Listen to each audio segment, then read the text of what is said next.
O Concello de Rianxo programou para este verán actividades culturais, entre as que cabe destacar o encontro da Zanfona, festival, titiriberia ou espectáculos de humor. Chega xullo e con el iníciase o programa Verán Cultural do Concello de Rianxo. O alcalde, Adolfo Muiños, presentou esta mañá o programa e fixo fincapé na importancia da cultura para a vila. Noutro verán marcado pola COVID-19, a meirande parte das actividades realizaranse ao aire libre e para poder asistir será necesario inscribirse previamente, xa que haberá aforos. Un pouco rescatar o noso Concello do estado un pouco de baixo nivel no que ten que ver coa cultura e a mostra deste verán é buscar diferentes actividades de exterior, diferentes actividades que van potenciar Rianxo como un pequeno referente no mundo cultural.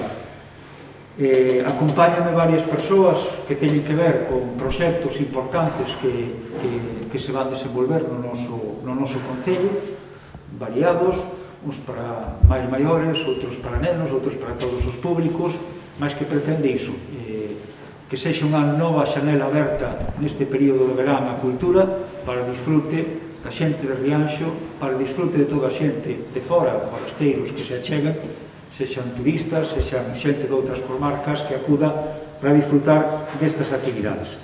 Unha das actividades máis chamativas será o 17º Encontro Internacional da Zanfona.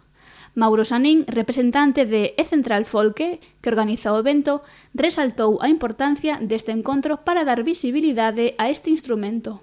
Esta fin de semana arranca cun taller no que se construirá unha zanfona e o venres 9 de xullo comezarán os concertos.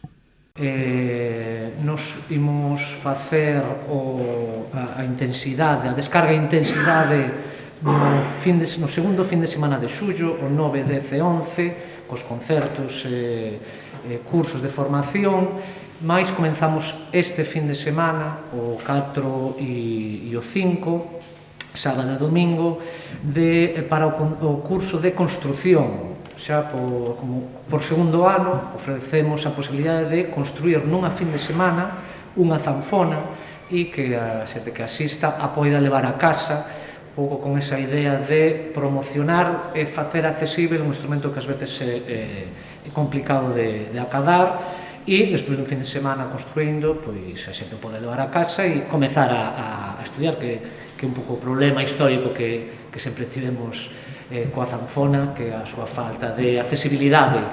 Os títeres terán tamén o seu espazo no Verán Cultural de Rianxo. O Festival Titiriberia presenta a súa sexta edición, na que non faltarán espectáculos de títeres, varietés, obradoiros para os máis cativos, mesas redondas e exposicións. Entre o 20 e o 24 de xullo, os títeres tomarán as rúas de Rianxo. O festival trae espectáculos de títeres, trae tamén un varietés, que lle chamamos varietés de Barriga Verde, onde haberá, conducido por Iria Piñeiro, pois números variados, como se facía antiguamente na barraca do Silvent. Haberá obradoiros para os campamentos de conciliación do Concello, onde os rapaces elaborarán o seu propio monicreque e xogarán con eles. Haberá unha mesa redonda, onde debatiremos sobre, un momento que vou mirar na chuleta, os títeres e os medios, unha relación inexistente, estará conducido por Comba Campoy. Invitamos, con toda a seguridade, cada un levando a súa comida, a 2 xantares populares. O humor non fallará no Verán Cultural Rianxeiro. Un da casa, Duarte Galván, presenta o seu proxecto Tempos Modernos. O rianxeiro e Xosé Antonio Touriñán presentarán 2 monólogos e contarán coa actuación en directo do grupo do Barbanza Leite con Galletas. En Rianxo nace un proxecto que se chama Tempos Modernos, que xa foi collendo forma durante moito tempo, pero que agora, grazas ao Concello de Rianxo e ao apoio de distintas entidades privadas, vai ver a luz. É un espectáculo de comedia, con Xosé Antonio Touriñán como cabeza de cartel, cun grupo do Barbanza que se chama Leite con Galletas, que que eu almorzaba todos os días e agora eles van vir facer a música. Para todos os públicos, música en directo, que creo que fai moita falta, con sentidiño, pero fai moita falta.